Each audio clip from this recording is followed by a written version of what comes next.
যাচ্ছে।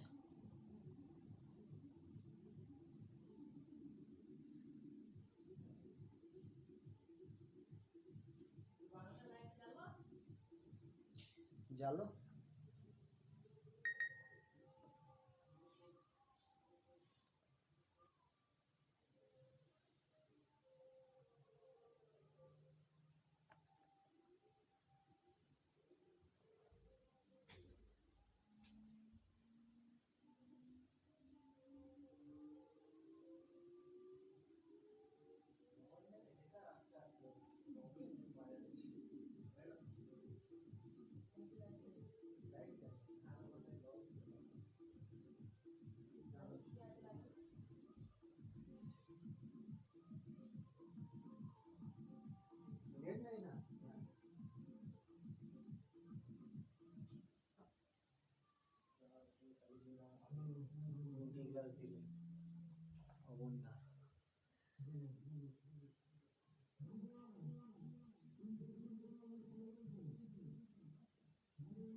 তোমার মুড়ি মিয়ে গেলে ক্ষতি নাই, আমি আর পাবো নি এইটা double.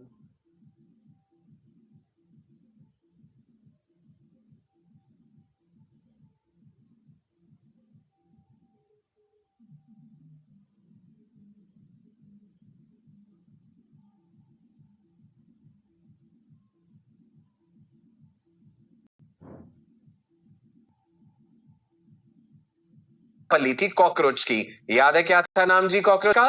Periplaneta Americana, genus and species. ठीक है जी, क्लियर? नाउ सिस्टमैटिक्स भी हमने पढ़ा था। सिस्टमैटिक्स क्या था? देखिए, सिस्टमैटिक्स में हम इवोल्यूशनरी एस्पेक्ट को भी लेकर के चलते हैं। So systematics is the study of evolutionary relationships between organisms.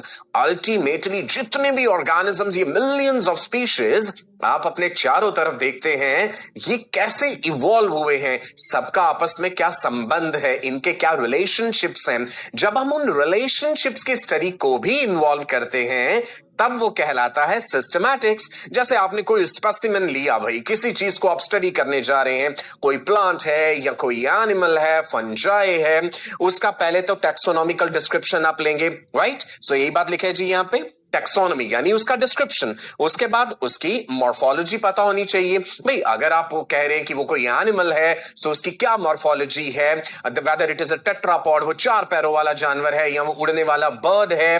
Then classification करेंगे कि वो पूरी एनिमल किंगडम में कहां जाकर के फिट बैठता है। क्या वो एक मैमल है? अगर वो मैमल है तो क्या वो एक प्राइमेट है? राइट? सो क्लास मैमेलिया हो गई, ऑर्डर प्राइमेटा हो गया, उसके बाद फैमिली आएगा, देन जीनस एंड स्पीशीज यानी नॉमेनक्लेचर। ये सारी चीजें हम पिछले सेशन में कवर कर चुके हैं, राइट? चलो आगे बढ़ते हैं जी, with full zeal and with full energy. बड़ा जरूरी होता है कि जो चीज आप पढ़ रहे हैं, आप उसमें पूरी तहे दिल से, खुशी से, एनर्जी के साथ उस चीज को करें। एक ज़ील होनी चाहिए आप में कि जीवन में आगे बढ़ना है और हमें वर्ल्ड फेमस डॉक्टर बनना है। चलिए जी, टेक्सोनॉमिकल हायरार्की बताया था आपको पिछले सेशन में। क्या था जी taxonomical hierarchy? Kingdom, phylum, class, order, family, genus, species. जब भी किसी ऑर्गेनिज्म को हमने क्लासिफाई करना है, तो भाई उनकी आपको प्रॉपर पोजीशन बतानी होगी टेक्सोनॉमिकल। मान लीजिए अगर वो एक एनिमल है तो यानी किंगडम हो गया एनिमेलिया, अगर वो एक प्लांट है तो किंगडम हो गई प्लांटे, अगर वो फंजाई है तो वो उसके अकॉर्डिंग उसका जो है क्लासिफिकेशन किया जाएगा। मैंने आपको बताया था 5 kingdom classification: kingdom protista, kingdom Monera, kingdom fungi, kingdom Plantae and kingdom animalia. याद है ना ये सारी चीजें? क्लास 9th में भी पढ़ी हुई हैं आपने ये सब। बस अब ये है कि आप डॉक्टर बनने जा रहे हैं तो चीजों का लेवल थोड़ा एडवांस तो होता ही जाएगा। चलिए जी, आगे बढ़ते हैं, क्वेश्चन टाइम। ये बड़ा मजेदार सी बात है जब बीच बीच में कोई ना कोई क्वेश्चन भी आप लोगों से पूछा जाए। चलिए जी, तो पता चल जाएगा कितने लोगों ने बड़े अच्छे से रिवाइज किया पीछे का सेशन। आगे देखते हैं एक question, which among the following has less general characters as compared to a genus. याद कर लीजिए भाई वो क्लासिफिकेशन वाली बात, kingdom, phylum, class, order, family, genus and species. So सवाल हमसे ये पूछा जा रहा है, which among the following has less general characters as compared to a genus. Is it species, is it family, is it class और is it division. So let's see कि आप इसका आंसर दे पाए या नहीं। देखिए स्क्रीन पे आपके सामने इसका जवाब हाजिर है। राइट सो इस तरह के छोटे छोटे क्वेश्चंस भी आपसे मैं बीच बीच में जरूर पूछता रहूंगा। आगे बढ़ते हैं जी, तो आज का जो हमारा मेन मुद्दा है, जो main that's taxonomical aids. Aids से यहां पे मदद है, मतलब जो है एड्स इज रेफरिंग टू मदद या हेल्प जो कर रहे हैं उस चीज में। सो टैक्सोनॉमी जब आप पढ़ते हैं, क्या क्या टैक्सोनॉमिकल एड्स जो है उसमें इस्तेमाल होती हैं, पहले एक बार डिफाइन कर लेते हैं टैक्सोनॉमिकल एड्स को। Right so these are various techniques, procedures and stored information. तीनों बातें हो सकती हैं, चलो अंडरलाइन कर लेते हैं भाई। I hope you are carrying a copy and pen with you, और साथ साथ आप लिख भी रहे हैं। देखिए जी, these are various techniques, procedures and stored information that are useful in identification and classification of organisms। यानी जब हम organisms को, चाहे plants हो चाहे animals हो, उन्हें हम आइडेंटिफाई करेंगे, क्लासिफाई करेंगे, तो क्या क्या हम techniques, procedures and stored information का इस्तेमाल करेंगे, उन्हीं को टैक्सोनॉमिकल एड्स कहा जाता है। सो टैक्सोनॉमिकल एड्स को हम मुख्य रूप से दो भागों में बांट लेते हैं, dead taxonomical ads and living taxonomical aids. ठीक है जी, डेड एंड लिविंग। अब इन दोनों को आगे डिटेल में देखते हैं। डेड टैक्सोनॉमिकल एड्स में herbarium for plants and museum for animals.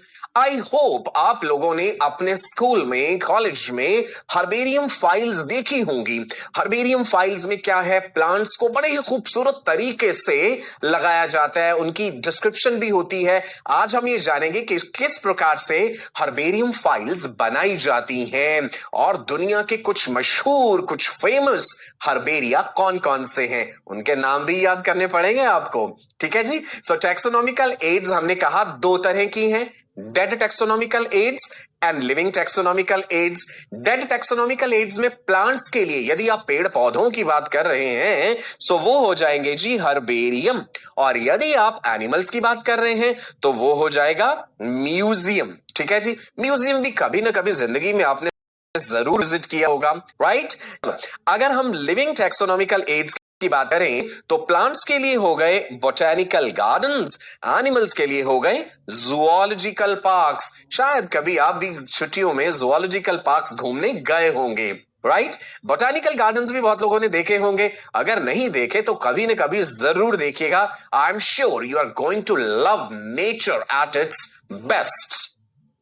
चलिए जी, सो पहले जिक्र करेंगे हम टैक्सोनॉमिकल एड्स में द डेड टैक्सोनॉमिकल एड्स, यानी हम प्लांट्स के लिए हर्बेरियम का जिक्र करते हैं, उसके बाद एनिमल्स के लिए हम जिक्र करेंगे म्यूजियम का, और फिर डिस्कस करेंगे living taxonomical aids. So excited हैं जी सब लोग? Can we start? राइट चलिए, सो बढ़ते हैं जी आगे। सबसे पहले जानते हैं कि ये हर्बेरियम क्या है। हर्बेरियम इज अ प्लेस, वो जगह है हर्बेरियम जहां पे dried, pressed and preserved plant specimens mounted on the sheets are kept। यानी हर्बेरियम वह जगह है जहां पे प्लांट्स के ड्राइड, प्रेस्ड, प्रिजर्व्ड स्पेसिमेंस रखे जाते हैं। मैं आपको पूरा प्रोसीजर भी बताऊंगा कि हम क्या प्रोसीजर फॉलो करते हैं हर्बेरियम फाइल्स बनाने के लिए। राइट एक बार अंडरलाइन कर लें। सो देखते हैं जी, herbarium is a place where dried, pressed and preserved. पहले सुखाना जरूरी है, ड्राई करने पड़ेगा प्लांट को, है ना। मान लीजिए आपने कोई छोटा सा पौधा लिया है, आप उसे हर्बेरियम फाइल में लगाना चाहते हैं, तो भाई उसका मॉइस्चर कंटेंट तो पहले आपको रिमूव करना पड़ेगा, प्रॉपर तरीके से प्रेस करना पड़ेगा, सुखाना पड़ेगा, ग्लू के साथ चिपकाना पड़ेगा, और यह भी ध्यान रखना होगा कि उसे कोई छोटे मोटे इंसेक्ट्स, कीड़े मकोड़े या फिर किसी तरह के फंगल ग्रोथ उस पर ना हो जाए, प्रिजर्व करके रखना होगा। ठीक है, चलिए स्क्रीन पे आप देख पा रहे हैं कितनी सारी हर्बेरियम फाइल्स का ये कलेक्शन। चलो आगे बढ़ते हैं जी। The sheets are arranged systematically in accordance with any accepted system of classification। मतलब वो जो हर्बेरियम शीट्स आप रख रहे हैं एक सिस्टमैटिक तरीके से रखनी है उनको, राइट जी। They are arranged systematically in accordance with any accepted system of classification। जैसे Bentham and Hooker system of classification है, ये हम आगे आने वाली क्लासेस में जानेंगे। बायोलॉजिकल क्लासिफिकेशन पढ़ना है ना हमने, ये उसमें हम डिस्कस करेंगे। ठीक है जी, नेक्स्ट देखते हैं। The storage of sheets, it forms a repository for future use. फायदा क्या है, ऐसा क्यों करना हर्बेरियम शीट्स का? भाई मान लीजिए आप एक बायोलॉजी के स्टूडेंट हैं, एक छात्र हैं बायोलॉजी के, आप प्लांट्स के बारे में पढ़ना चाहते हैं। सपोज मैं टीचर हूं आपका, भाई आप मेरे पास मेरी लेबोरेटरी में आए, आपने कहा कि सर हम इस पर्टिकुलर प्लांट के बारे में जानना चाहते हैं। सो मेरे पास अगर हर्बेरियम फाइल्स मौजूद हैं या मैं किसी हर्बेरियम से में ले जा करके आपको दिखा पाऊं, सो वहां पे वो एक तरह से स्टोर्ड इंफॉर्मेशन का काम हुआ ना, कि भाई आप उस प्लांट के बारे में जान सकते हैं। ऑलरेडी जो जो इंफॉर्मेशन दी हुई है, वो प्लांट कहां पाया जाता है, राइट, और वो प्लांट कहां से कलेक्ट किया गया, प्लांट की फैमिली क्या है, ये बेसिक जानकारी जो है आपको हर्बेरियम फाइल से मिल जाती है। देखिए कितने खूबसूरत तरीके से ये हर्बेरियम शीट्स बनाई गई हैं। It provides a quick referral system. आप इसके जरिए आसानी से प्लांट्स का एक रेफरेंस ले सकते हैं। So it provides a quick referral system and it is quite useful for people involved in taxonomic studies. जो वैज्ञानिक या जो आप जैसे छात्र बॉटनी में इंटरेस्ट रखते हैं, उनके लिए ये क्विक रेफरल सिस्टम हो जाता है और बहुत ही यूजफुल इंफॉर्मेशन इसके जरिए हमें मिल जाती है। Majority of the world's famous herbaria originated from the botanical gardens। आगे हम botanical garden का भी जिक्र करने वाले हैं। यहां पे भी आप स्क्रीन पे देख सकते हैं कितने सिस्टमैटिक तरीके से वो फाइल्स आपको रखनी है, प्रिजर्व भी करना जरूरी है, अदरवाइज उनके ऊपर फंगल ग्रोथ हो सकती है, इंसेक्ट्स उन्हें डैमेज कर सकते हैं। सिल्वर फिश लेपिस्मा के बारे में आपने सुना होगा, दैट्स एन इंसेक्ट, राइट। पुरानी अखबारों में, रद्दी किताबों में भी आपने वो इंसेक्ट शायद देखा होगा। So what I mean to say is कि जो आपने हर्बेरियम कलेक्शन फाइल्स बना के रखी हैं, we have to be very careful कि वो प्रॉपर्ली प्रिजर्व्ड हो।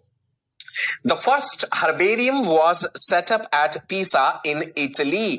ये आप याद रखेंगे, जैसा कि मैं अपने हर सेशन में कहता हूं, चीजें लिख लिख कर याद कीजिए, लिखने से यादाश्त बढ़ती है। मैं अपने सेशंस में आपको मेमोरी बढ़ाने के तरीके भी जरूर बताऊंगा। एक गोल्डन टिप जो मैंने दी है वो ये है, लिख के याद करना है। भाई when I was a student like you, मैं तो लिख के याद करता था, बड़ी आसानी से चीजें याद हो जाती थी। एक बार लिखिए, दो बार लिखिए, चार बार लिखिए, डेफिनेटली याद होंगी, राइट। चलो आगे बढ़ता हूं।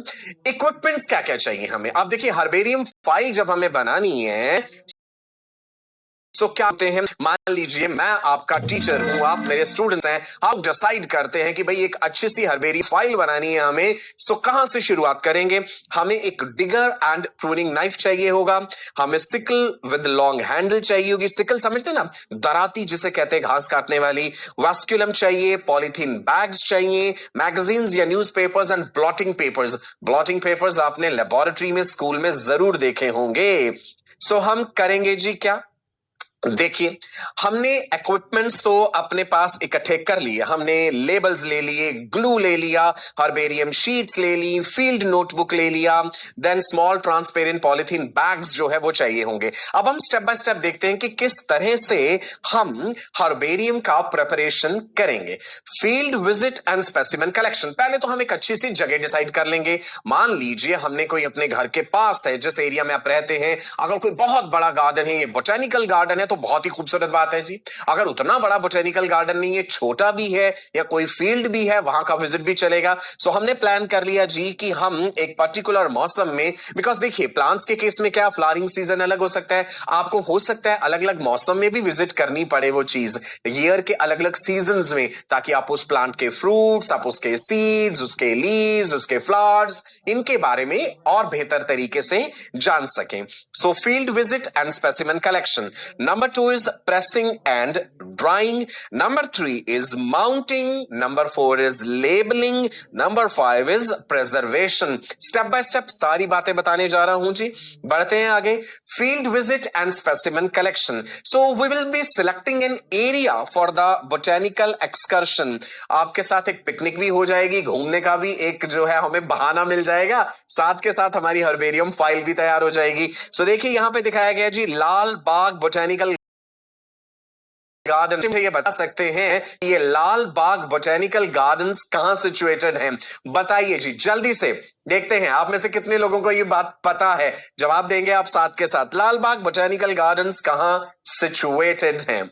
चलो जी आगे बढ़ते हैं। It is preferable to visit the same area या same site in different seasons. ये बात इंपॉर्टेंट है, जैसा कि मैंने पहले भी कहा कि भाई अलग अलग सीजन में जाने का फायदा क्या होगा? उसका फायदा ये होगा किसी पर्टिकुलर सीजन में उस पे फूल आ रहे हैं, किसी पर्टिकुलर सीजन में आपको फ्लावरिंग देखने को मिल रहा है, किसी पर्टिकुलर सीजन में फ्रूट देखने को मिल रहा है। सो इसलिए सेम हम जो साइट सिलेक्ट करते हैं ना, अलग अलग सीजन्स में हम जाना चाहेंगे। ठीक है जी, चलो। For herbaceous plants, entire plant is selected. Herbaceous plants के लिए entire plant is selected, and for others, जो बाकी प्लांट्स हैं, shoots having important parts are selected and cut with a pruning knife. देखिए अब निर्भर करता है कि पौधे का साइज कितना है। अब ये तो नहीं हो सकता कोई 6 या 7 फीट का पौधा है तो आप पूरे का पूरा उसे हर्बेरियम फाइल में लगा पाए। सो डिपेंड करेगा प्लांट का साइज कैसा है, प्लांट किस प्रकार का है। बड़ा पौधा है तो एक शूट हम सिलेक्ट कर लेंगे जहां पे हमें इंपॉर्टेंट एरियाज जो है नजर आ रहे हैं। उसके बाद देखिए यहां पे क्या हो रहा है जी, फील्ड में घुमाई फिराई भी हो जाएगी और साथ के साथ पढ़ाई लिखाई भी हो जाएगी। यहां पे आप देख पा रहे हैं कि किस तरीके से उन्हें प्रेस किया जा रहा है। अखबारों के अंदर पुरानी मैगजीन्स के कागज इस्तेमाल कर सकते हैं, न्यूज़पेपर्स इस्तेमाल कर सकते हैं। सो प्रेसिंग एंड ड्राइंग टेक्निक यहां पे दिखाई गई are spread over magazines or the newspaper sheets. These newspapers are now put inside the press, right? एक प्रेस होती है, प्रेसिंग मशीन जिसे हम कहते हैं, उसके अंदर उसे आराम से रख दिया जाता है, दबा दिया जाता है। धीरे धीरे जो है उनका मॉइस्चर जो है सोख लेंगे वो न्यूज़पेपर, अखबार जो आपने इस्तेमाल किया है, ये मैगजीन। आपको याद होगा बचपन में भी हम लोग अक्सर किया करते थे ना, कभी गुलाब का फूल या हम बहुत से बच्चे कुछ प्लांट्स के पत्ते लेकर के अपनी बुक्स के अंदर उन्हें रख देते थे, करते थे ना हम लोग ऐसा। और फिर कई महीनों बाद जब उन्हें देखते थे, मान लीजिए कभी आपने क्लास 6th में ऐसा करा है और जब आप क्लास 7th में आ गए, आपने वो बुक खोल के देखी, वो कितना खूबसूरत लीफ नजर आता है, चाहे वो एक गुलाब का फूल ही क्यों ना हो। सो हमें बहुत ही खूबसूरत नजर आता है। वो भी तो एक तरह से शुरुआत थी आप लोगों की बॉटनी को स्टडी करने की, राइट? चलिए जी आगे बढ़ते हैं। माउंटिंग। तो जब आपने प्लांट को सुखा लिया, भाई वो ड्राई हो गया है, आपने प्रेसिंग मशीन में प्रेस भी कर दिया है, अब अगला कदम हमारा क्या है, अगला स्टेप क्या है? माउंटिंग। ठीक है जी, लिख रहे हैं ना आप लोग साथ साथ? इंपॉर्टेंट बातें नोट करते जाना है। माउंटिंग में क्या है? Herbarium sheets are selected. हमें पर्टिकुलर साइज की हर्बेरियम शीट सिलेक्ट करनी है, उसके ऊपर अपना वो ड्राई किया हुआ, वो सुखाया हुआ जो प्लांट का हिस्सा है, पार्ट है, उसके ऊपर माउंट कर देना है। The dried samples are placed over the sheets by glue. आप गोंद का ग्लू का इस्तेमाल कर सकते हैं, and then covered with polythene to prevent damage of the delicate parts. बड़ा ध्यान रखना है, प्लांट के जो नाजुक हिस्से हैं वो कहीं डैमेज ना हो जाएं, तो हम उसे पॉलिथीन से कवर भी कर देते हैं, राइट? देख पा रहे हैं आप स्क्रीन पे? क्लियर है जी? इतना जितनी बातें अभी तक हमने जानी है, I hope it is crystal clear to you. Energy level बनाए रखिए, डेडिकेशन बनाए रखिए अपना, सफलता आपको जरूर मिलेगी, डेफिनेटली मिलेगी। चलिए जी आगे बढ़ते हैं। अगला प्रोसीजर जो हम फॉलो कर रहे हैं उसका स्टेप क्या है? लेबलिंग। देखिए आप बड़े खूबसूरत तरीके से यहां पे उस हर्बेरियम शीट के साइड में आपको उसके लिए लिखी हुई जानकारी जो है वो नजर आ रही होगी, जिसमें family, genus, species, characteristics, area, date and collector name etcetera जो है वो नोट किए जाते हैं प्लांट के बारे में। आगे बढ़ते हैं जी। प्रिजर्वेशन बड़ा जरूरी है, प्रॉपरली प्रिजर्व नहीं होंगी तो फंगल अटैक हो सकता है, इंसेक्ट्स उन्हें खा सकते हैं। So specimens they are treated with 0.1% mercuric chloride to prevent the fungal attack. DDT, dichlorodiphenyl trichloroethane, सुना होगा नाम आपने डीडीटी। डीडीटी का इस्तेमाल किया जा सकता है। नेप्थलीन बॉल्स, घर में भी कई बार आपने देखा होगा मम्मी जब कपड़े रखती हैं कहीं किसी जगह पे या हम कुछ चीजों को संभाल के रखते हैं तो नेप्थलीन की बॉल्स रख देते हैं ना, सो वो सेम चीज हम यहां भी यूज कर सकते हैं। DDT, naphthalene, carbon disulphide are also used as pesticides. Herbarium sheets को सुरक्षित रखना भी जरूरी है। Now, what are the uses of herbarium? हमने जो हर्बेरियम बनाया है, हर्बेरियम फाइल्स जहां पे हमने रखी हैं, क्या इस्तेमाल है, क्या यूजेस हैं? Information about flora. Flora refer करता है कि उस जगह में किस प्रकार के पेड़ पौधे पाए जाते हैं, किस तरह के वातावरण में वो बड़े अच्छे से ग्रो करते हैं। सो एक पर्टिकुलर जगह के फ्लोरा की इंफॉर्मेशन मिल रही है। नंबर 2, ऑथेंटिक आइडेंटिफिकेशन, उस पर्टिकुलर प्लांट स्पीशीज के बारे में। Quick referral for taxonomic studies, आप टेक्सोनॉमी का अध्ययन कर रहे हैं as a scientist, as a student, so आपको एक क्विक रेफरल मिल जाता है। रेपोजिटरी ऑफ प्लांट स्पेसिमेंस, हमारे पास एक स्टॉक है, एक रेपोजिटरी है, एक इंफॉर्मेशन का सोर्स है।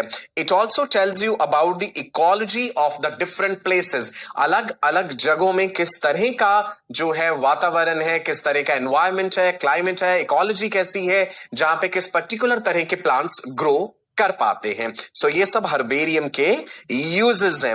अब आती है वो बात जो आपको दिमाग में थोड़ा सा जोर डाल के याद रखनी है, लिख के याद करनी है। That is important herbaria. कहां कहां किस किस जगह पे इंपॉर्टेंट हर्बेरिया हैं, देखते हैं जी। शुरुआत करते हैं। Royal botanical gardens, Q, London, largest herbarium.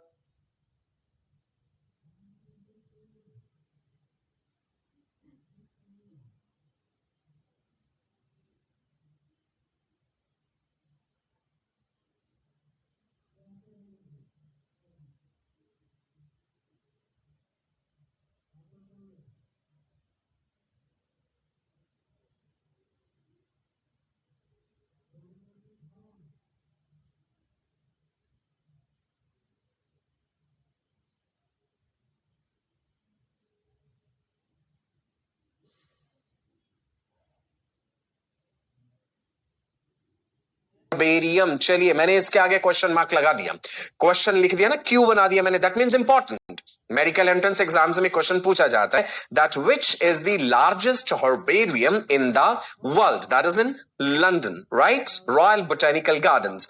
Then जो और आप जान सकते हैं, museum of natural history, that is in Paris. Central national herbarium, Indian botanical gardens, that is in Kolkata. भाई ये भी याद रख लीजिएगा, इंडिया के बारे में तो जानकारी होनी चाहिए।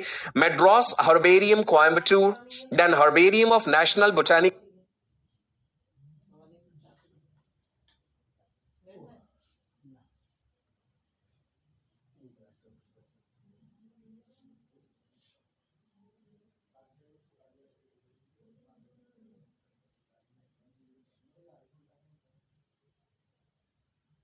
Research institute, Lucknow, India. So इसमें से ये दो तो आप जरूर याद रखेंगे, दैट इज जो नंबर 1 पे है एंड जो नंबर 3 पे है। टॉपिक चल रहा है जी हमारा टेक्सोनॉमिकल एड्स, जैसे हमने क्लासिफाई किया था डेड एंड लिविंग में, और डेड में हमने डिस्कस करा अबाउट हर्बेरियम, राइट? हर्बेरियम की डिटेल्स एकदम क्लियर है आपको।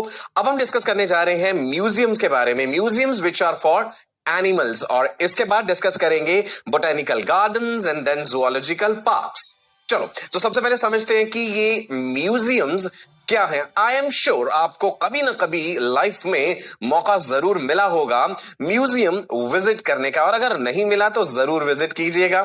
देखिए जी कैसे डिफाइन कर रहे हैं हम म्यूजियम्स को। Museum is collections of preserved plants and animal specimens, collection of preserved, underline कर लेते हैं जी इस चीज को, collection of preserved plant and animal specimens. Specimens क्या है जी? Specimens are used for study and reference.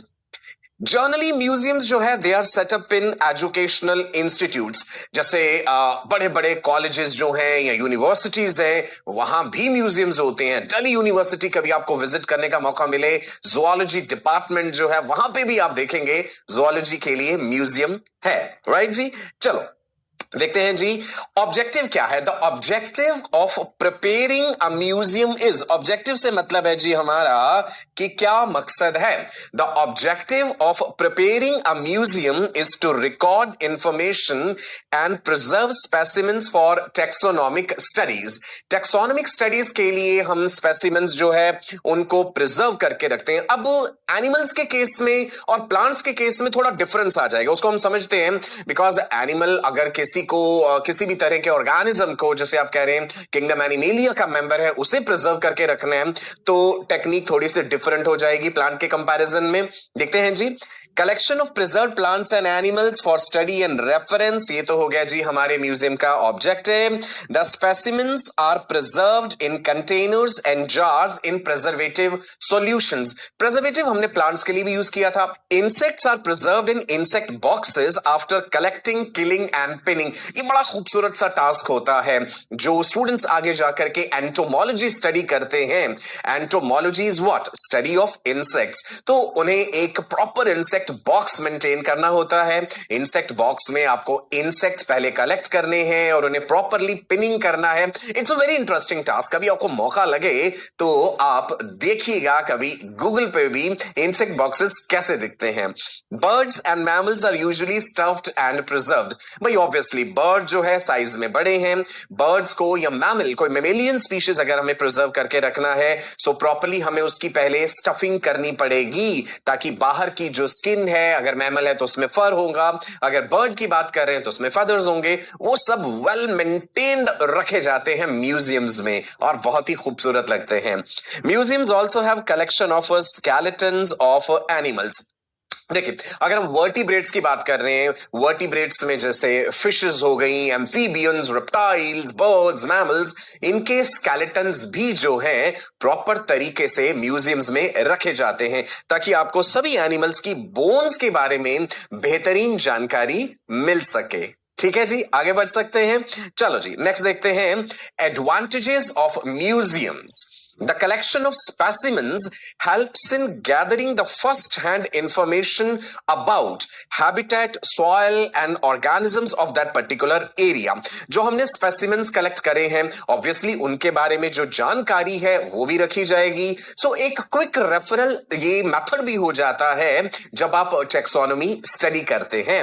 They are used to deposit type specimens whenever new taxa are described. Clear है जी. म्यूजियम्स के बारे में सारी बातें, हर्बेरियम डिस्कस कर लिया, म्यूजियम डिस्कस कर लिए. आगे बढ़ते हैं जी, क्या है हमारे पास rolls of museums quickly. Right, एक कहेंगे हम नटशेल में हमने जो आपको बता रहे हैं म्यूजियम्स के बारे में. Acquisition of materials, there is recording of materials, preservation of the material, research, exhibition of material, educational purposes. So बहुत सारे रोल्स हैं. जो फ्यूचर साइंटिस्ट है हमारे या टेक्सोनोमिस्ट हैं या स्टूडेंट तरीके से जानना चाहते हैं टेक्सोनोमी के बारे में, सो उनके लिए बहुत ही बेहतरीन हमारे पास टेक्सोनॉमिकल एड है, that is museums. Right now अब देखते हैं कि भाई पूरे विश्व की अगर बात करें, दुनिया भर में अलग अलग जगह पे बहुत बेहतरीन तरह के म्यूजियम्स जो है वो लोकेटेड हैं. There is natural history museum in London. Important है, वही बात है, हमेशा कहता हूं ना, लिख करके याद करिए तब आपको अच्छे से चीजें याद रहेंगी. तो नेचुरल हिस्ट्री म्यूजियम कहां पे लोकेटेड है जी? लंदन में. United States National Museum that is in Washington. Field Museum of natural History Chicago. Zoology museum Amsterdam Amsterdam, then Rock Creek Nature Center in Washington. Then we have National Museum of Anthropology in the Mexico City, right? याद जो रखना हो वो एक पहला वाला जो मैंने टिक कर दिया, that is important. Natural History Museum in London, ये आप याद रख सकते हैं, ठीक है? म्यूजियम्स इन इंडिया की बात करते हैं भाई, भारत में कहां कहां पे बेहतरीन म्यूजियम्स लोकेटेड है, और अगर आपको कभी मौका लगे तो जरूर देखिएगा जी. Anthropological Museum, Andaman and Nicobar Islands में. Then Forest Museum, that is again in Andaman and Nicobar Islands. National Museum of Natural History, that is in Delhi.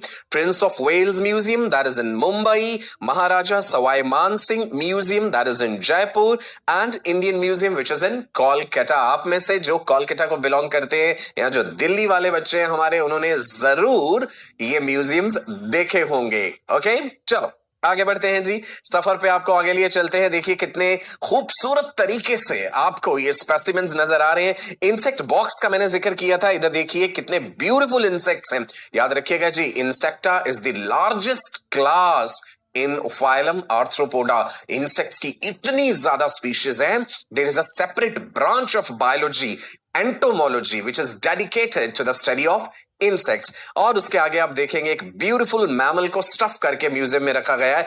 ऐसा नहीं लग रहा आपको कि बिल्कुल ओरिजिनल है ये, है ना? राइट.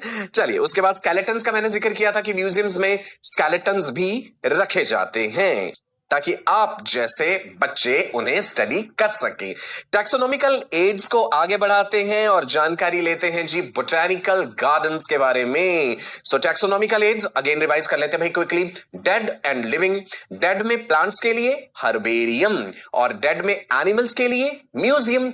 अब हम डिस्कस करने जा रहे हैं वो टैक्सोनॉमिकल एड्स जो कि लिविंग हैं, जिसमें प्लांट्स के लिए बोटैनिकल गार्डन्स एंड एनिमल्स के लिए ज़ूलॉजिकल पार्क्स. बोटैनिकल गार्डन का जिक्र करते हैं जी. Botanical gardens are large sized tracts where plants of different species, different types and areas, they are grown for scientific and educational purposes. बहुत बड़े बड़े botanical gardens हो सकते हैं, कई एकड़ में फैले हुए हो सकते हैं, जहां पे अलग अलग तरह के plants जो है वो grow किए जाते हैं. Educational purpose के लिए, research purpose के लिए भी. It is considered a natural and economical reference system. The first real botanical garden was developed by Theophrastus, right? वैज्ञानिकों के नाम आपको जरूर याद रखने हैं, और याद रखने का तरीका क्या था हमारा भाई? लिख के याद रखना है. हर क्लास में, हर सेशन में कॉपी पेन आपके पास जरूर होना चाहिए, राइट? चलो आगे बढ़ते हैं जी. A botanical garden exclusively growing trees and shrubs is called arboretum. Right जी, याद रहेगा. I'll repeat. A botanical garden which is exclusively, let's underline this, which is exclusively growing trees and shrubs is called arboretum. The most famous and the largest botanical garden, important underline करेंगे जी. सबसे famous और largest botanical garden जो है, that is Royal Botanical Gardens, which is in London, right? Important. This can be framed as a question in medical entrance exams. तो आपको याद रखना है. Okay, it is extended in 200 acres of land. मैंने पहले जिक्र किया कि भाई बहुत बड़े बड़े बोटेनिकल गार्डन्स हो सकते हैं और कई दिन भी लग सकते हैं आपको अगर आप पूरा गार्डन एक्सप्लोर करना चाहें तो. It was founded in 1759 by William Eton. Okay, right. याद रखेंगे क्या? The most famous and the largest botanical garden, royal botanical gardens, which is situated in London. Largest botanical garden of India, ये भी जरूरी है भाई, क्वेश्चन पूछा जा सकता है. Indian botanical garden which is in Shivpur in Kolkata, right? Largest botanical garden of India, the largest botanical garden of the world, दोनों पता होने चाहिए. और इंडिया का जो हम बोटेनिकल गार्डन का जिक्र कर रहे हैं, it was established in 1787. Besides it, other main botanical gardens are, इसके अलावा और कौन से जो है botanical gardens हैं? That is National Botanical Research Institute NBRI। अच्छा, एक बात मैं आपको और बता दूं, all my medical students, my future doctors, सुन लीजिए, बायोलॉजी में जहां जहां भी एब्रीवेशंस दी होंगी ये आपको याद होनी चाहिए। जैसे यहां पे अभी अभी हमने देखा NBRI, दैट इज इन लखनऊ, तो NBRI स्टैंड्स फॉर व्हाट? ऐसे क्वेश्चंस भी मेडिकल एंट्रेंस एग्जाम में पूछे जाते हैं। NBRI stands for national botanical research institute. इसके अलावा Lloyd botanical gardens, that is in Darjeeling, garden of the Indian agricultural institute Dehradun. तो देहरादून वाले बच्चे आप भी खुश हो जाएंगे कि भाई देखिए मशहूर है हमारा देहरादून भी कई बातों में। ग्रेट, आगे बढ़ते हैं। Modern day botanical gardens contain, आजकल आधुनिक है भाई हर चीज, तो टेक्नोलॉजी भी एडवांस्ड है। तो जो मॉडर्न डे बोटेनिकल गार्डन्स हैं, ऐसा नहीं कि सिर्फ पेड़ पौधे वहां पे उगा दिए गए, भाई वहां बहुत सारी सुविधाएं होती हैं। सुविधाएं इन द सेंस की रिसर्च साइंटिस्ट के लिए बहुत सारी फैसिलिटीज हैं। So these gardens they contain what? They contain outdoor plants, right, they contain green houses. यहां पे हम एक स्पेशल तरह का एनवायरनमेंट क्रिएट करके खास तरह के पेड़ पौधे उगाते हैं जिन्हें खास तरह का वातावरण चाहिए होता है। लाइब्रेरी होना जरूरी है भाई, पुस्तकालय तो होना ही चाहिए ताकि आप और बेहतरीन जानकारी रख सकें। रिसर्च लेबोरेटरी है जी, हर्बेरियम है, म्यूजियम्स है। सो बोटेनिकल गार्डन्स जो कि acres and acres of land में फैले हुए हैं, उनमें बहुत सारी चीजें हैं, लाइब्रेरीज हैं, हर्बेरियम है, म्यूजियम है, then greenhouses, outdoor plants. There is an international association of botanical gardens which was established in 1962. It coordinates research and exchange of plant material. अलग अलग जगहों के जो botanical gardens हैं उनमें आपस में भी plant material exchange होता है, या जो और research laboratories हैं, या जो scientists हैं जो अलग अलग universities में किसी particular plant species पे काम कर रहे हैं, उन्हें कोई research material चाहिए genetics की lab में, cell culture की labs में, तो वो भी material botanical gardens provide करते हैं। Now role of botanical gardens देखते हैं जी, क्या क्या रोल्स हैं। They provide plant material for what? For comparative taxonomic studies. It functions as acclimatization center for exotic plants of economic importance। देखिए कई प्लांट्स ऐसे हैं जो एक्सोटिक है, जिन्हें एक बहुत ही खास तरह का माहौल चाहिए ग्रो करने के लिए, तो एक्लिमेटाइज्ड रहे, वो अपने वातावरण के साथ एक संतुलित माहौल में रहें, उसके लिए भी बोटेनिकल गार्डन्स काम करते हैं। They are also providing material for botanical research. Simple बात है, ये पहले भी जिक्र करा हमने, है ना। Ex situ conservation of the endangered plant species. So एक्स2 कंजर्वेशन के बारे में और बेहतर डिटेल्स में जानेंगे जब हम इकोलॉजी पढ़ेंगे, राइट जी। They improve the environment, they provide greenery in big cities. Obviously बात है, acres and acres of land में अगर बोटेनिकल गार्डन्स होंगे तो भाई हरियाली तो होगी ना, चारों तरफ ग्रीनरी तो होगी। They purify the air and serve as habitat for many animals. Obviously जहां पे बहुत सारे प्लांट्स हैं, कई तरह के एनिमल स्पीशीज भी तो उनके साथ ग्रो करेंगे, उनके साथ ही फ्लरिश करेंगे, राइट। सो पेड़ पौधे और जानवर आपस में एक बड़ा ही बेहतरीन संतुलन बना करके रखते हैं। टेक्सोनॉमिकल एड्स में अभी अभी हमने जिक्र किया बोटेनिकल गार्डन्स का। अब आगे बढ़ते हैं टैक्सोनॉमिकल एड्स में। अब हम डिस्कस करने जा रहे हैं जी जूलॉजिकल पार्क्स। जिन बच्चों को बहुत इंटरेस्ट है जूज देखने का, जू देखे होंगे आपने जरूर, कभी ना कभी जिंदगी में मौका मिला होगा कि आप बचपन में, तो खास करके बच्चों को बड़ा शौक होता है कि भाई हम जू चलेंगे और अलग अलग एनिमल्स देखेंगे, शेर, चीता, हाथी, घोड़ा। सो देखते हैं अब जूलॉजिकल पार्क्स क्या क्या रोल प्ले करते हैं और जूलॉजिकल पार्क एक्चुअल में क्या होते हैं। An enclosed place where live wild animals are kept for public exhibition is called a zoological park। एक enclosed place है, एक covered area है जिसके अंदर wild animals, जंगली जानवर जो है वो रखे जाते हैं public exhibition के लिए, राइट। हाँ, एक safe distance जरूर रखा जाता है। अगर कोई बहुत ही ऐसा खतरनाक जानवर है तो वो खुले में तो नहीं घूमने दिया जाएगा, उसका एक अपना पर्टिकुलर केज होगा, एक हाउस होगा जहां उसे रखा जाता है पब्लिक एग्जीबिशन के लिए।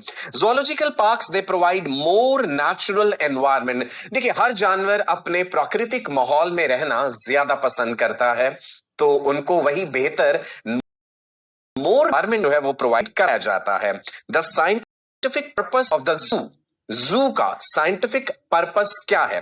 The scientific purpose of the zoo is to breed the animals which otherwise are facing a threat in their natural habitat.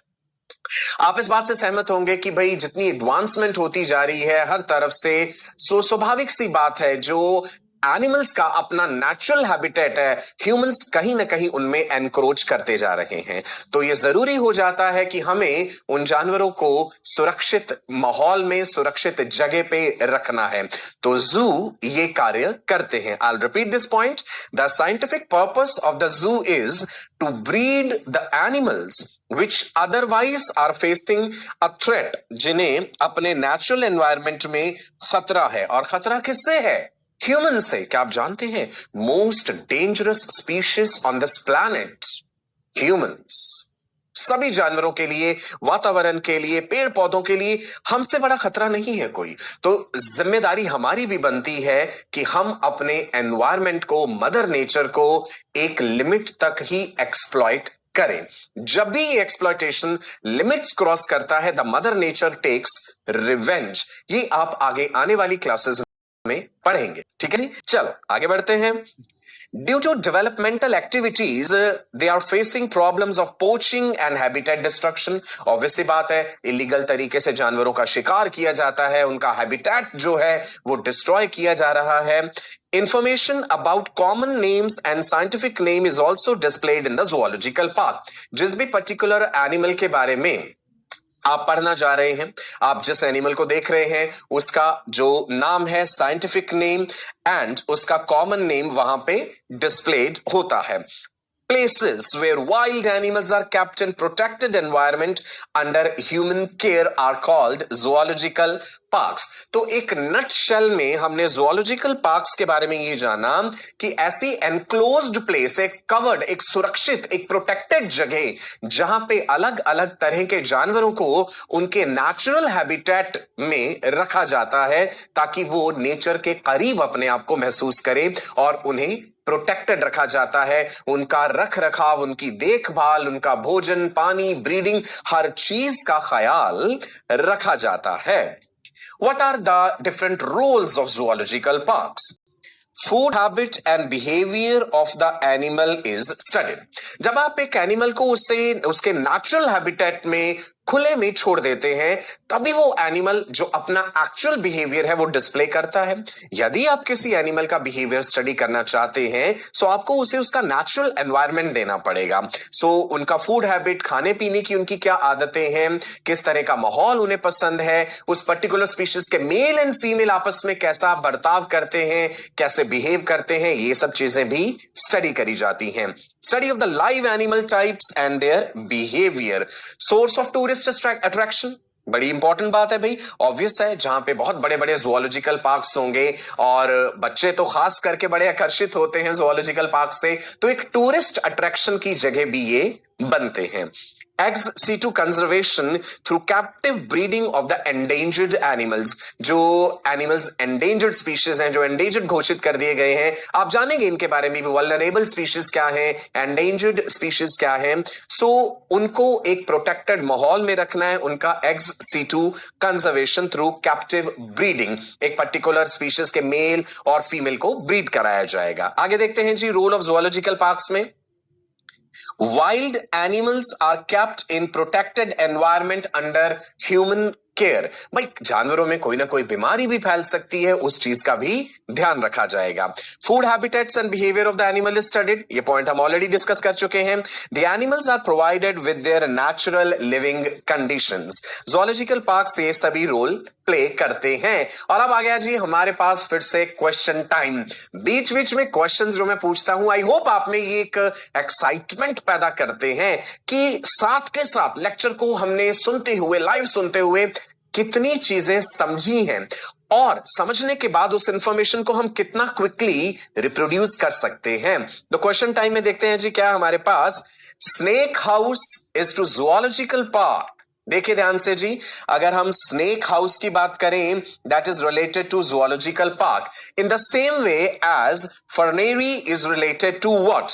Is it museum? Is it herbarium? Is it botanical garden? Is it zoological garden? मैं repeat करता हूं, जैसे zoological park से relate कर रहे हैं snake house, है ना, स्नेक्स आर रेप्टाइल्स, ऐसे ही फर्नेरी को हम इसमें से किससे रिलेट करेंगे? चलिए क्विकली जल्दी से बताइए, देखते हैं कितने बच्चे इसका आंसर क्विकली दे पाए हैं। Is it museum? Is it herbarium? Is it botanical garden? और is it zoological garden? So the correct answer is botanical garden. Fernery, ferns के बारे में भी हम आगे पढ़ेंगे, जैसे जैसे सिलेबस आगे बढ़ता जाएगा बहुत सारी टर्मिनोलॉजी से आप एक्वेंट होते जाएंगे। चलिए जी आगे बढ़ते हैं, एक और क्वेश्चन आपके लिए। Aquarium is to zoological garden, skeleton gallery is to what? Right, relation देखिए कि किस तरह से क्वेश्चन फ्रेम किया गया है। Aquarium is to zoological garden and skeleton gallery is to what? Is it related to museum? Is it related to herbarium? Is it related to botanical garden? Is it related to zoological garden? So the correct answer is museum.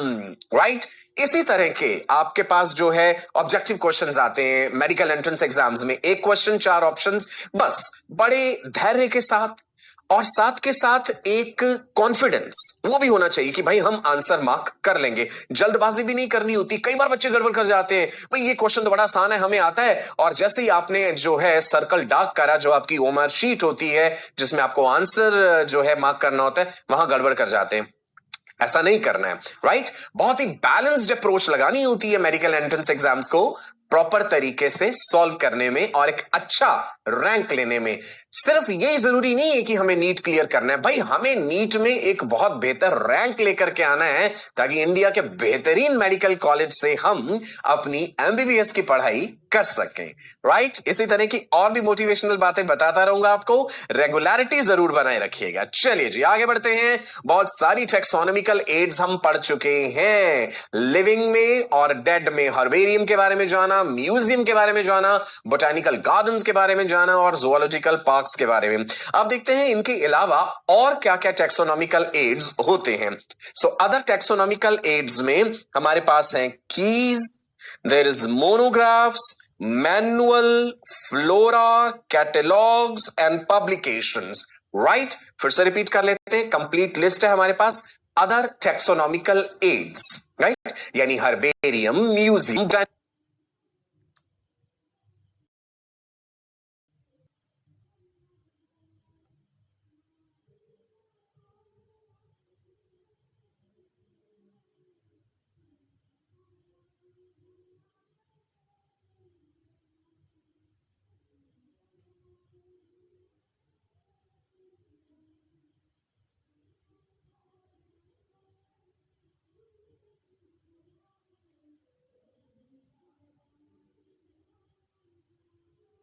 उस vertebrate animal में, vertebrate किसे कहेंगे? हड्डियों वाले जानवर। उस vertebrate animal में फर present है? अगर आंसर हुआ यस तो वो मैमल है। Now if the answer is no कि उसमें फर नहीं है, तो दूसरा सवाल, डज इट हैव फेदर्स? क्या उसमें पंख है? अगर आंसर हुआ यस तो वो बर्ड होगा, क्लास एव्स जिसे बर्ड्स बिलोंग करते हैं। Birds have feathers and do you know feathers are modified epidermal scales. Now अगर फेदर्स नहीं है तो क्या उसकी स्किन ड्राई है या उसकी स्किन मॉइस्ट है? अगर उसकी स्किन ड्राई है, स्केली स्किन है, तो वो रेप्टाइल है, राइट जी? अगर उसकी स्किन मॉइस्ट है तो मॉइस्ट स्किन होने में क्या उसके पास स्केल है? अगर स्किन मॉइस्ट है और स्केल्स प्रेजेंट हैं तो दैट बिलोंग्स टू पाइसेस यानी फिशेस। और अगर उसमें स्केल्स नहीं है, दैट मींस स्किन मॉइस्ट है, स्केल्स नहीं है, तो वो एम्फीबियन होगा। जब हम एनिमल किंगडम पढ़ेंगे तो इन बातों के बारे में आप और बेहतर तरीके से जान जाएंगे कि फेदर्स, फर, स्केल्स, मॉइस्ट स्किन, अलग अलग वर्टिब्रेट्स में ये फीचर्स हैं। समझ आया जी? दैट्स गुड, आपको कीज जो है वो समझ आ गई। एक क्वेश्चन डिस्कस कर लेते हैं जल्दी से, क्विकली। सो क्वेश्चन है जी हमारा, choose the incorrect statement regarding the couplet, right? अभी अभी जो हमने कीज से रिलेटेड डिस्कस करा, basis of keys, pair of contrasting characters, they are used in museums, they are used for identification. आसान है ये सवाल, इजी है, अभी अभी पढ़ा है। आई am sure most of you can answer this question. पूछा क्या गया था जी, ध्यान रखना है, इनकरेक्ट स्टेटमेंट। आपको मेडिकल एंट्रेंस एग्जाम्स के क्वेश्चन सॉल्व करते हुए बड़ा ध्यान देना है। करेक्ट पूछा है, इनकरेक्ट पूछा है, नॉट करेक्ट पूछा है। सो यहां पे हमसे इनकरेक्ट बात पूछी थी, आंसर आपके सामने है। The incorrect statement is that the couplets they are used in museum. ये बात इनकरेक्ट है। चलिए, अदर टेक्सोनॉमिकल एड्स में नेक्स्ट आ गया जी मोनोग्राफ। मोनोग्राफ्स क्या होते हैं? Complete systematic account of all the information available on any one family or genus। एक complete systematic account हो किसी एक family पे या genus पे, its species, subspecies और any other subtaxonomical unit। Morphological, anatomical, physiological, behavioral, geographic and evolutionary, all the details are included in a monograph। Example, the monograph of the genus Pinus, right? हम पढ़ेंगे आगे, जैसे जैसे हम plants के बारे में पढ़ेंगे कि मोनोग्राफ ऑफ जीनस पाइनस से क्या मतलब हुआ, कि पाइनस के बारे में हमें कंप्लीट सिस्टमैटिक अकाउंट जो है वो दिया गया है एक मोनोग्राफ में। Now, next is manual. ऐसे ही हम फ्लोरा और फौना का भी जिक्र करेंगे। मैनुअल्स क्या होते हैं जी? Manuals contain compiled information about common species of animals present in a specific area। जानवरों के बारे में। It includes keys and the description of families, genera and species in the simple layman language। एक सादी भाषा में, जैसे आप देख पा रहे हैं, taxonomic manual of this particular species, right जी? चलिए आगे बढ़ते हैं। फ्लोरा जिक्र करते हैं फ्लोरा का। Flora is related to plants and fauna is related to animals। Flora refers to plant life in a particular region or time, and the fauna is referring to the animal life of a particular region or time। किसी जगह के अलग अलग plant species या किसी एक particular समय पे आप उस एरिया के प्लांट स्पीशीज पढ़ रहे हैं तो हम कहेंगे क्या फ्लोरा के बारे में डिस्कस कर रहे हैं। और अगर आप जानवरों के बारे में बात कर रहे हैं तो वो फौना रेफर करता है।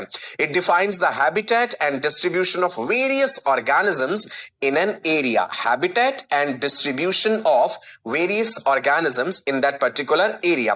फ्लोरा में ये खूबसूरत सा पौधा आपको दिखाया गया है, एंड जब फौना का जिक्र हो रहा है तो ऑब्वियसली हम एनिमल स्पीशीज को रेफर कर रहे हैं। Flora contains the actual account of habitat and distribution of plants of a given area. They provide the index to the plant species which are found in particular area. There are several floras in India such as Flora of the British India, Flora of Delhi by G.K. Maheshwari, right? ऐसे ही Flora of Bombay है। नाम आप बेशक ये ना याद रखिएगा चलेगा, एक ये याद रख लीजिएगा, flora of Delhi by JK Maheshwari. That's enough, right? चलिए नेक्स्ट इज कैटलॉग्स। बस अब हम जल्दी से सेशन वाइंड करने वाले हैं। कैटलॉग से क्या मतलब है? Catalogue contains alphabetical arrangement of species found in a particular area. Alphabetically arrange होते हैं, जैसे कैटलॉग ऑफ फिशेज, उसका वॉल्यूम 1 है, कैटलॉग ऑफ फिशेज वॉल्यूम 2 है। फिश वर्ड का वैसे आपको बता दूं प्लूरल नहीं होता, हम स्कूल ऑफ फिश कहते हैं। जब फिशेज लिखा गया ना, that refers to different species of the fish, right? ये थे जी कैटलॉग्स। पब्लिकेशंस क्या हैं? Publications like periodicals and dictionaries are brought out to provide information about new editions and updated information। Scientific studies, botanical, zoological studies लगातार होती रहती हैं। कई नए स्पीशीज हर साल कवर किए हैं, कई नई स्पीशीज के बारे में हमें जानकारी मिलती है। सो उनका अपडेटेड इंफॉर्मेशन भी तो होना चाहिए। उन्हें पीरियोडिकल्स कहते हैं, जर्नल्स कहते हैं। जैसे आप आगे हायर स्टडीज करेंगे तो आपको भी कई जर्नल्स रेफर करने पड़ेंगे। ग्रेट।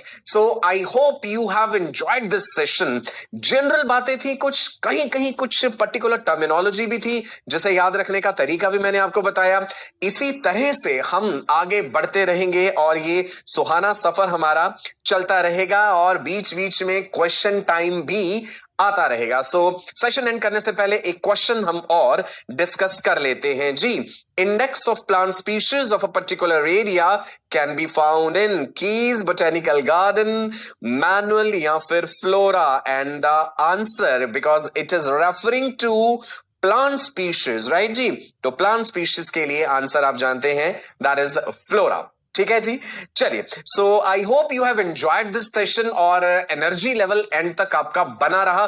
बड़ा जरूरी है बायोलॉजी पढ़ते समय एकदम एनर्जी में रहिए, खुश रहिए, लिख के याद कीजिए चीजें, तभी तो वर्ल्ड फेमस डॉक्टर हमें बनना है। चलिए जी, मैं आपका अपना डॉक्टर सचिन कपूर अब आपसे विदा लेता हूं बायजूस के इस बेहतरीन प्लेटफॉर्म से।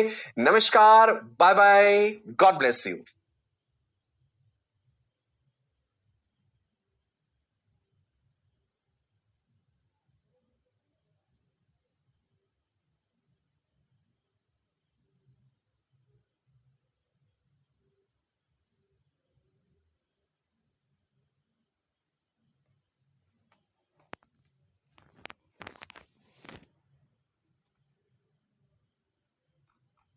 কেউ কিছু প্রশ্নই করে না।